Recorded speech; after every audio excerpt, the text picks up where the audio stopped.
Assalamualaikum warahmatullahi wabarakatuh. Perkenalkan, nama saya Siti Nurlela dengan NIM 6670250029. Hari ini saya akan membahas sebuah jurnal menarik tentang dinamika kuasa di desa adat.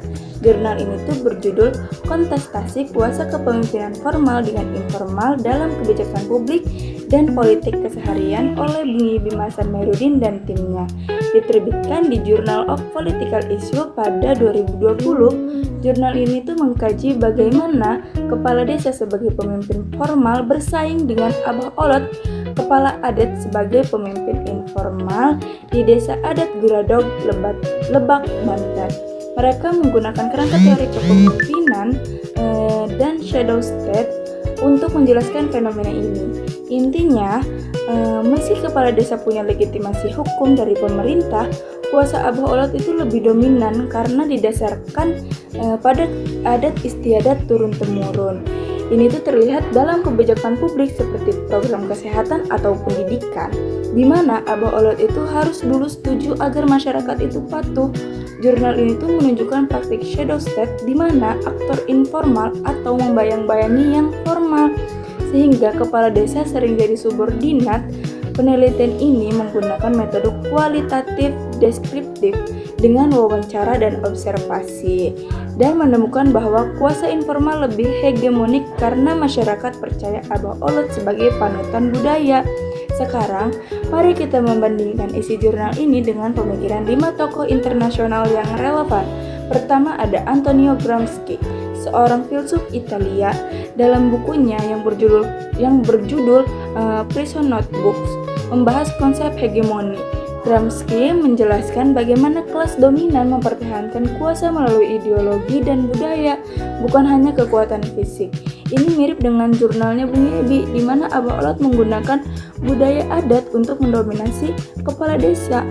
Masyarakat patuh tanpa paksaan, tapi Gramsci ini lebih fokus pada skala besar seperti negara, sedangkan jurnal ini tuh lebih spesifik di tingkat desa adat. Kedua ada Michel Foucault, ini dari filsuf Prancis. Dalam karya seperti Discipline and Punish, melihat kuasa sebagai jaringan yang saling mempengaruhi, bukan hanya dari atas ke bawah. Jurnal itu menunjukkan kontestasi kuasa antara formal dan informal, di mana Abah Olot itu mempengaruhi kebijakan sehari-hari melalui musyawarah. Foucault menekankan pengawasan dan disiplin yang berbeda karena jurnal ini lebih pada harmonisasi adat, bukan kontrol ketat. Yang ketiga ada Max Weber, sosiolog Jerman, dalam Economy and Society, membedakan kepemimpinan formal berdasarkan hukum rasional dan informal berdasarkan tradisi. Jurnal ini tuh menggambarkan dengan jelas kepala desa formal, tapi Abah Olot informal lebih kuat karena warisan budaya.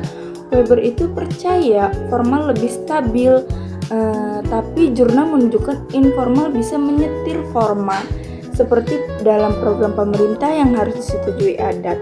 Yang keempat ada Robert Dahl, politikus Amerika, dalam New Governance, menganalisis persaingan kuasa di demokrasi pluralis. Ini tuh sejalan dengan kontestasi di jurnal, di mana Abah Olot itu dan kepala desa bersaing dalam kebijakan publik. Tapi Dahl lebih optimis tentang demokrasi, sedangkan jurnal menyoroti dominasi informasi yang bisa kurang adil. Kelima ada James Scott, antropolog Amerika, dalam Weapons of the Weak, membahas resistensi tersembunyi dari kelompok lemah. Konsep shadow state di jurnal mirip dengan ini, di mana informal itu membayangi formal, tapi Scott fokus pada perlawanan bawah, sedangkan jurnal Bung Yibi itu menunjukkan informal justru mendominasi, bukan melawan. Jadi secara kesimpulan, jurnal itu memberikan wawasan penting tentang bagaimana kuasa informal bisa lebih kuat di masyarakat adat yang bisa jadi pelajaran untuk pemerintah agar lebih harmonis dengan budaya lokal. Dibandingkan dengan tokoh-tokoh internasional, jurnal ini tuh memperkaya pemikiran mereka dengan konteks Indonesia, menunjukkan bahwa kuasa bukan selalu formal. Terima kasih.